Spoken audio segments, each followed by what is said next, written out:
Hi dear students, I am Rajesh Kumar Yadav. Welcome to my YouTube channel Prabha English zone. आज हम लोग class 12th का English का lesson number first the last lesson का part 5 का Hindi explanation करना सीखेंगे। पार्ट 5 का जो हिंदी एक्सप्लेनेशन करने से पहले मैं आपको बता दूं कि पिछले पार्ट में यानी पार्ट 4 में हम लोग हिंदी एक्सप्लेनेशन करना for they must leave the country next day तक हिंदी एक्सप्लेनेशन कर चुके हैं। आज इस वीडियो में पार्ट 5 का हम लोग हिंदी एक्सप्लेनेशन करना सीखेंगे जो बट ही हैड द करेज से शुरू होगा। तो आइए देर न करते हुए हम लोग जो है इसके हिंदी एक्सप्लेनेशन को करना सीखते हैं। But he had the courage to hear every lesson. करें कि बट लेकिन ही हैड द करेज उनके पास साहस था या वह साहस रखता था। टू हियर सुनना या टू हियर सुनने का यानी सुनने का साहस रखता था या सुनने का साहस था। एवरी लेसन किसको सुनने का था? प्रत्येक पाठ को सुनने का साहस था। टू द वेरी लास्ट बिल्कुल अंत तक, यानी कह रहे हैं कि वह या कह सकते हैं कि उनमें हर लेसन को हर पाठ को बिल्कुल अंत तक सुनने का साहस था। करें कि आफ्टर द राइटिंग लेखन के बाद लेखनी के बाद we had a lesson in history. करें कि we had a lesson in history इतिहास में एक पाठ था, यानी हमारे पास इतिहास में एक पाठ था। इसका तात्पर्य यह है कि लेखन के पश्चात लेखन के बाद हमारा इतिहास का पाठ हुआ। एंड देन और तब द बेबीज चैंटेड और तब द बेबीज यानी छोटे बच्चों ने ज़ोर ज़ोर से चैंटेड बोला यानी पढ़ा दियर बा बे बी बो बू, यानी तब फिर छोटे बच्चों ने अपना बा बे बी बो बू बोला। और कह रहे हैं कि down there at the back of the room और कमरे के पिछले छोर पर या कमरे के पिछले छोर पर the old Hauser had put on the room. Old Hauser बूढ़ा कृषक बूढ़ा Hauser had put on his spectacles अपने चश्मे को पहन लिया था। कह रहे हैं कि कमरे के पिछले छोर पर बूढ़ा कृषक बूढ़ा हॉसर अपना चश्मा क्या किया कर लिया था? पहन लिया था। पुट ऑन मीन्स पहनना होता है। पुट ऑन का मतलब पहनना। एंड होल्डिंग और पकड़कर हिज प्राइमर अपनी बाल पोथी को इन बोथ हैंड्स अपने दोनों हाथों में।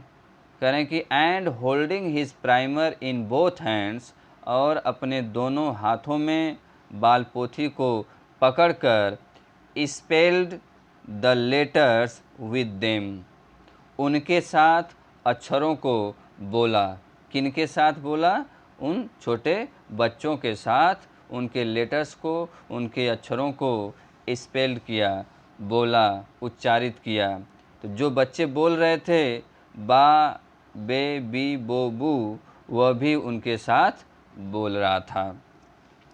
यू कुड सी आप देख सकते थे दैट की he too was crying he too वह भी वाज क्राइंग रो रहा था। कह रहे हैं कि you could see that he too was crying आप देख सकते थे दैट की ही टू वाज क्राइंग वह भी रो रहा था। His voice trembled with emotion. Emotion मतलब भावुकता बस। इमोशन का मतलब भावनाएं है ना, भावुकता बस।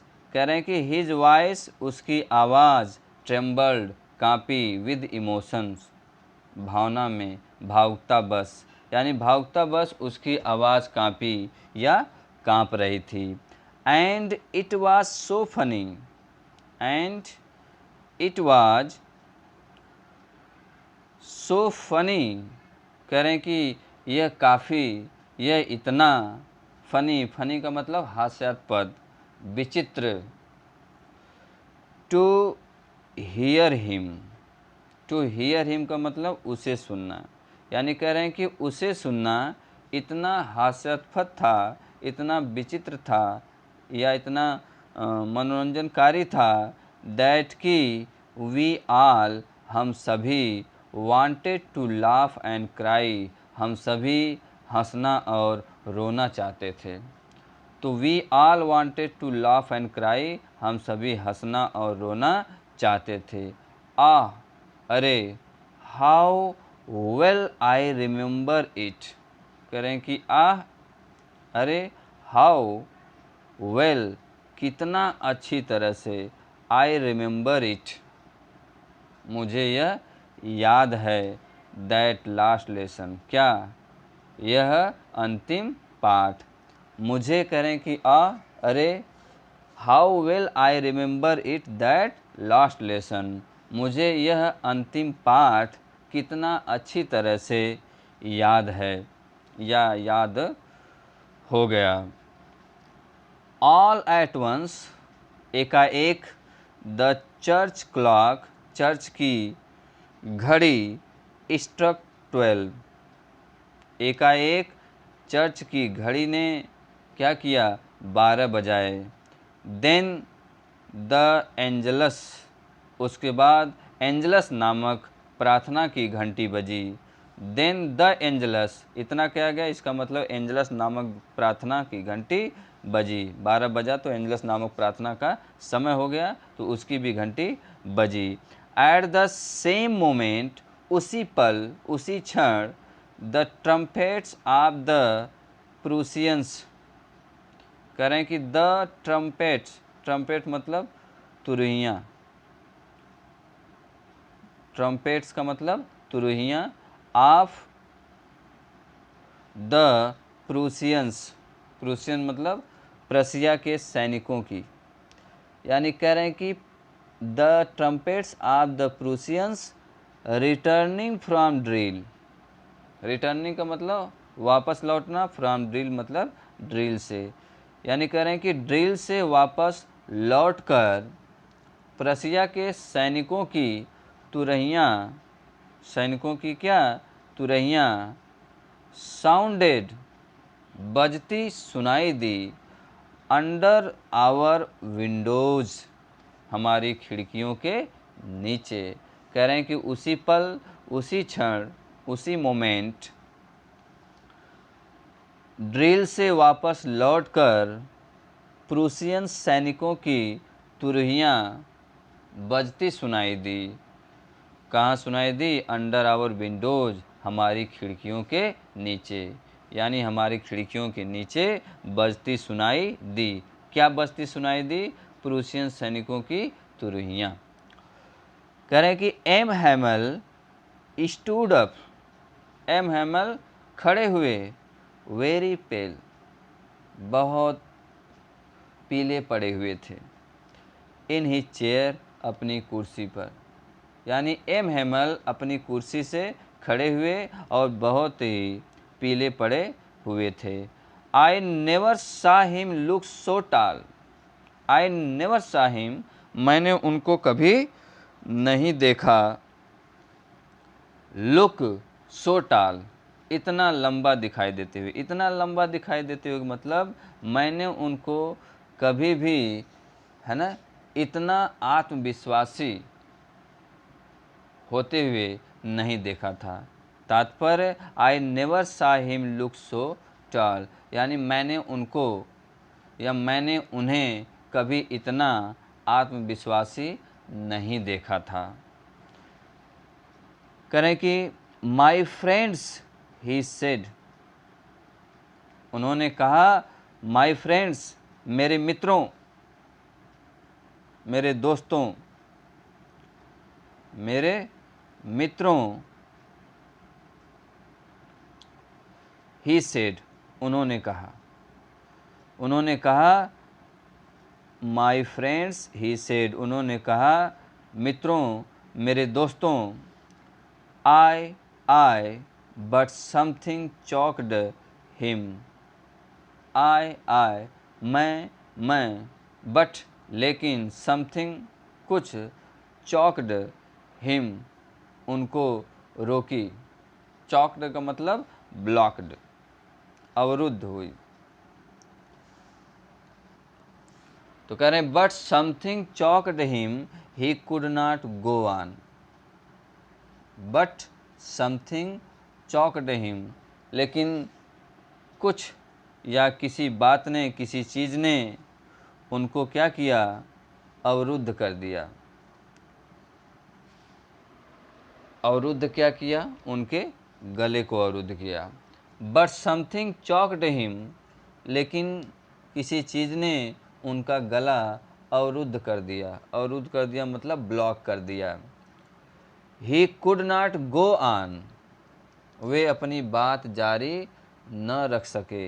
ही could not go on, go on का मतलब जारी रखना, तो वह जारी नहीं रख सके। क्या जारी नहीं रख सके, अपनी बात जो वह बोल रहे थे। देन, तब, फिर, ही टर्न्ड, वह मुड़े, टू द ब्लैक बोर्ड, श्यामपट की तरफ। तब वह श्यामपट की तरफ मुड़े। टुक अ पीस ऑफ चाक, चाक का एक टुकड़ा लिया। And bearing on with all his might, and bearing on, करें कि and bearing on with all his might, अपनी पूरी ताकत से। All his might, bearing on with all his might है ना, सहन करते हुए अपनी पूरी ताकत से। ही रोट, उन्होंने लिखा, as large as he could, इतना बड़ा जितना वह लिख सकते थे। कह रहे हैं कि bearing on with all his might, अपनी पूरी क्षमता से, अपनी पूरी ताकत से उन्होंने जितना बड़ा हो सका उतना बड़ा लिखा। क्या लिखा, वीवे ला फ्रांस, क्या लिखा उन्होंने, जितना बड़ा वो लिख सकते थे उन्होंने उतना बड़ा लिखा। तो क्या लिखा, वीवे ला फ्रांस, फ्रेंच में लिखा गया। तो वीवे ला फ्रांस का मतलब फ्रांस जिंदाबाद। क्या लिखा उन्होंने, फ्रांस जिंदाबाद लिखा। देन, तब यानी फिर, ही स्टॉप्ड, वे रुक गए। And leaned his head against the wall, and leaned, करें कि देन फिर, ही स्टॉप्ड, वह रुक गए। एंड लीन्ड, झुक गए। हिज हेड यानी झुका दिया, हिज हेड मतलब अपना सिर, अगेंस्ट द वॉल, किसके सहारे अपना सिर झुका दिया, दीवार के सहारे। कह रहे हैं कि और अपना सिर दीवार के सहारे झुका लिया। लिंड मीन्स झुका लिया। एंड, और, विदाउट अ वर्ड, बिना एक शब्द के। बिना एक शब्द के मतलब बिना कोई शब्द बोले। He made a gesture, gesture का मतलब इशारा करना, टू अस, बिना एक शब्द बोले। He made a gesture to us, वो हमारी तरफ इशारा किए, विद हिज हैंड, अपने हाथों से। बिना एक शब्द बोले उन्होंने अपने हाथ से हमारी तरफ इशारा किया। जेस्टर टू अस, हमारी तरफ इशारा किया। इशारा करते हुए उन्होंने क्या कहा, स्कूल इज डिसमिस्ड,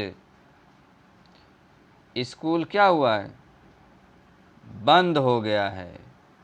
स्कूल बंद हो गया, इसका मतलब स्कूल की छुट्टी हो गई। यू मे गो, आप सभी लोग जा सकते हैं, आप जा सकते हैं। कह रहे हैं कि स्कूल इज़ डिसमिस्ड, स्कूल की छुट्टी हो गई है। यू मे गो, आप जा सकते हैं। उम्मीद है कि आप लोगों को यह वीडियो या हिंदी एक्सप्लेनेशन आपको बहुत अच्छी तरह से समझ में आया होगा। और ये आज जो है lesson number first, class 12th का इंग्लिश का लेसन नंबर फर्स्ट, जिसका नाम है द लास्ट लेसन, आज समाप्त हुआ। और इसी तरह से अब लेसन 2 को हम लोग जो है का हिंदी एक्सप्लेनेशन करना सीखेंगे। तो thank you so much for watching this video.